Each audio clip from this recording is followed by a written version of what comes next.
فداك أبي وأمي يا رسول الله فداك بسم الله والصلاة والسلام على رسول الله ይህ መልእክት ለክርስቲያኖች ነው። ጳጳሳችሁ አባ ማቲያስ በሙፍቲ ሞት እያለቀሱ ነበር ብላችሁ ይሄን በጣም እንደ ትልቅ ቁም ነገር አድርጋችሁ አውርታችሁታል። ጥሩ ነው። ግን እውነተኛ እንሁንና መልሳችሁ ደግሞ ምን አላችሁ? ወደ 2 ወደ 3 ዓመት በፊት በወስዳችሁ አባ ማቲያስ ትግሬ እንደሆኑ ይታወቃል። ህወሓት ወያኔ የሚባለው ቡድንና የሀገራችን መሪ መንግስት ብልጽግና ጦርነት ላይ በሆኑ ሰዓት እኚህ ሰውዬ ጁንታ ሲባሉ ነበረ። ያኛው ለቅሷቸው እርም ከተደረገ ይሄኛው ለቅሷቸውን እንዴት እርም ማድረግ ከበዳችሁ? ልብ በሉ። አባ ማቲያስ ለምን በሙፍቲ ሞት አለቀሱ የሚል አይደለም ዋናው ዓላማ። አገራችን ላይ የተለመደ ነው። ሙስሊም ሲሞት ክርስቲያን ያለቅሳል፣ ክርስቲያን ሲሞት ሙስሊም ያለቅሳል። እንደ ጉርብትናው እንደ ቅርበቱ ማለት ነው። እንደገና ምን ትሉናላችሁ? ሙፍቲን እንዴት ሰው ይጠላል ትሉናላችሁ። እናንተ የወደዳችሁበት የራሳችሁ መስፈርት አላችሁ አይደለ? እኛ ደግሞ እሳቸውን የተቃወምንበት የራሳችን መስፈርት አለን። ለምን? እስልምና ውስጥ ስለሆነ ያለ ነው። እንዴት ተቃወማችኋቸው ብትሉ ለምሳሌ የሚከተለውን ቪዲዮን ጋብዛችኋለን። እስከ ዛሬ አገራችንም እንዲያቆንም ነበር። ባለስልጣኖቹ ለናባ ይጻይም የዛ ጊዜ የደህንነት ኃላፊ ነበሩ። ተው እባካችሁ ይሄ ችግር መንግስት ላይ ይወጣል፣ እኛ ላይ ብቻ ሳይሆን እናንተም ላይ ይደርሳል እላቸው ነበር። በኋላ እንግዲህ በመመለስ ጊዜ እነሱ ላይ ሲደርስ መጥፋት አለበት ብለው ያሁላ ችግር ተፈጠረ። መጀመሪያ ተውጥኑ ማጥፋት ይቻል ነበር። መንግስት የዛ ጊዜ በጎናችን አልቆመም። መፈለግ አይፈልገውም፣ ግን ሙስሊሙ ላይ ብቻ ይቅር መስሎታል እንጂ ወደ መንግስት ያልፋል አልመሰለውም። አሁን አገሩ በሙሉ ተዳርሷል። እንግዲህ ለማጥፋት አልተቻለም። እንግዲህ ከዚህ እንዳያችሁት ምንድነው አንድ የሃይማኖት አባት የተባለ እንግዲህ ድሮ ባለስልጣን መለስ ዜናዊና አባይ ፀሐዬ እንደነበሩ ይታወቃል። አሁን ስለ ክርስትና አልነግራችሁም። ለምን? በእናንተ ሃይማኖት ይቻል ይሆናል። በእኛ ሃይማኖት ግን ነቢዩ ሙሐመድ ሰለላሁ ዐለይሂ ወሰለም እንደማይቻል ነው የተናገሩት። ምንን? ሙስሊም ወንድሙን አሳልፎ አይስተዋሉ። ይሄው ሙፍቲ እዚህ ጋር ምን ብለው ነበረ? ለአቦይ ፀሐዬና ለመለስ ዜናዊ ነግረናቸው ነበር እነዚህ ወጣቶች አይሆኗችሁም ብለን። እውነት የሃይማኖት አባት የሙስሊሞች መሪ ተብለው በስራቸው ያሉትን አካላት እንግዲህ ይህንን እኮ እኛ አላወቅንባቸውም ነበረ፣ ራሳቸውን የተናገሩት። ለአቦይ ፀሐዬና ለመለስ ዜናዊ አሳልፈን ሰጥተናቸው ነበር አሉ። ከዚህ ምን ትይዛላችሁ? እኛ የራሳችን የቤት ሥራ አለን። ስለ ሃይማኖታችን ነው የምናወራው። ብንቀየማቸው አሁን ሌሎቹ ነገሮች ስለማይገቧችሁ ነው። አንድ ነገር ብቻ ግን ልጠቁማችሁ፣ ምክንያቱም ክርስቲያኖች በደንብ ልትረዱት ስለሚገባ። በጣም ወሃብያ ምናምን እየተባለም እየተወራ ነው። ትልቁም ነገር ላስጨብጣችሁ። በኦርቶዶክስ እምነት ከአዳም በፊት ሰው አለ ብላችሁ ታምናላችሁ? አታምኑም አይደል? ከአዳም በፊት የሰው ልጅ የለም፣ የመጀመሪያው የሰው ልጅ አዳም ነው አይደል የምትሉት? ሙፍቲ የማይቃወሟቸው እንደ ጥሩ የሚያዩዋቸው የቃጥባሬ ተከታዮች የሚባሉ አሉ። ይሄ ዥንጉርጉር ኮፍያ የሚለብሱት ምን ይላሉ? ስንስጥ የልቅናውማ ሁል በስረ አላህ ሾሞ እኮ ነው ሸልሞ ፈጠረ። በፊት ተሠራ ጉዳውን ልናገረው የአደም ጭቃ ነው እጁን አተኮረው ነበር ያሳመረ ሌሎች ያቦኩ የሚከተለው ነው። የማይነት እኮ ነው የሚታየው በግሮ ዋና ረጋጭ ነበር ደባልቆ አፈሮ። የዛ እኮ ጊዜ ነው የሐልቁን ዘርዘሮ ለይቶ ያወቀው ያየው ተዛዞሮ ገና መታ ዘክሮ ከሱ ገንጠሌኮ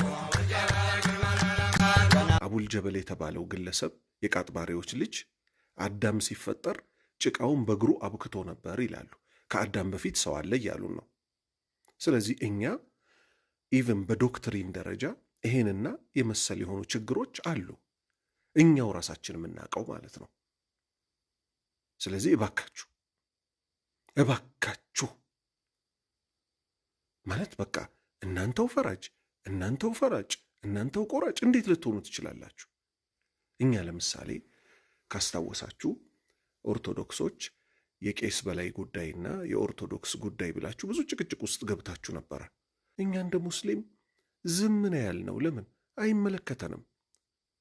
እናንተው ራሳችሁ ኦርቶዶክሶች በራሳችሁ መፈጸም መከራም ከሆነ መሸከም መታገስ የምትችሉት የራሳችሁ ጉዳይ አለ። እኛ ሙስሊሞችም በራሳችን የሆነ ነገር እንድንሰራ ይፈቀድልን፣ ተውን። እናንተም በእኛ አትግቡ፣ ልክ እኛ በእናንተ እንደማንገባው ሁሉ። ከፊሎች ደግሞ ምን ይላሉ? ሙፍቲ እኮ የወረዱት አማራ ስለሆኑ ነው ይላሉ። አሁን ለምሳሌ በእናቴም በአባቴም ጎንደሬ ነኝ፣ አማራ ነኝ። በእስልምና አልሐምዱሊላህ አላህ ከዚህ ዘር ነው የምትፈጠረው ብሎ መርጦልኛል። ደስ ብሎኝ ይቀበላለሁ። ሐጂ ኢብራሂም ቱፋ የተባሉት ኦሮሞ ናቸው። አላህን ፈሪ ያደርጋቸው፣ ለሙስሊሙም ይበጁ ያደርጋቸው። በእኛ ማለት ነው አማራ መራ፣ ኦሮሞ መራ፣ ጉራጌ መራ፣ እኛ እንትናችን አይደለም። ሙስሊም እስከሆነ ድረስ ማንም ሊመራን ይችላል። ነቢዩ ሙሐመድ ሰለላሁ ዐለይሂ ወሰለም ከአረቦች ዘር እንደተገኙ መካ ምድር ላይ እንደነበሩ ይታወቃል። ከመሆኑም ጋር ግን ቢላል ተብሎ ኢትዮጵያዊው ባሪያ ተብሎ ሲሸጠ የነበረው አዛን እንዲል የአረቦቹን ትከሻ ሁሉ ተንጠላጥሎ ነው እላይ ማማው ላይ ወጥቶ አዛን ያለው። እኛ ዘንድ ችግር የለብንም። ሙፍቲ አማራ ስለሆኑ አይደለም የወረዱት። ሐጂ ኢብራሂም ቱፋ ኦሮሞ ስለሆነ አይደለም የመጡት። በቃ ስልጣን ልክ ማንኛውም ሰው አላህ በፈለገው ጊዜ ስልጣን ይሰጠዋል፣ በፈለገው ጊዜ ደግሞ ስልጣን ይነጥቀዋል። ለሙፍቲ ስልጣን ሰጥቷቸውም የነበረው አላህ ነው፣ ስልጣን የነሳቸውም አላህ ነው። ለኢብራሂም ቱፋም ስልጣን የሰጣቸው አላህ ነው። ነገ ሲፈልግ ደግሞ ከኢብራሂም ቱፋ ይነጥቃቸዋል። በቃ ልክ እናንተ ውስጥ ቀያየሩ የለም። ስለዚህ እባካችሁ ማለት አርቃችሁ አስቡ። ሌላው ታላቅ ነጥብ ትኩረት ሊደረግ የሚገባው ክርስቲያኖች የእውነት ሰው ሆኑ።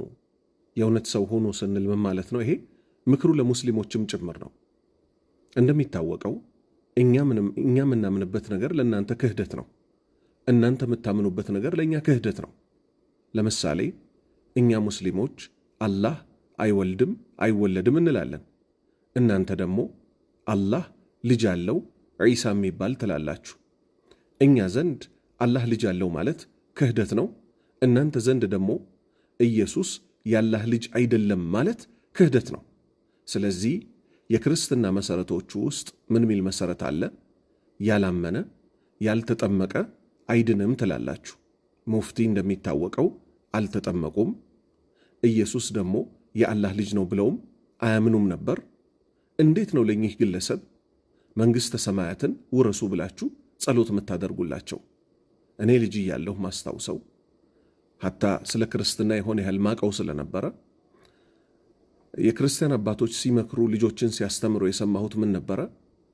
ዘፋኝ መንግሥተ ሰማያትን አይወርስም ነበር የሚባለው። አሁን ግን በተጨባጭ የምናየው ምንድን ነው? ዘፋኞች ሲሞቱ ራሱ በክርስትናው ዓለም ላይ ሌላ ብይን ነው እየተሰጣቸው ያለው። ስለዚህ እውነተኛ እንሆን።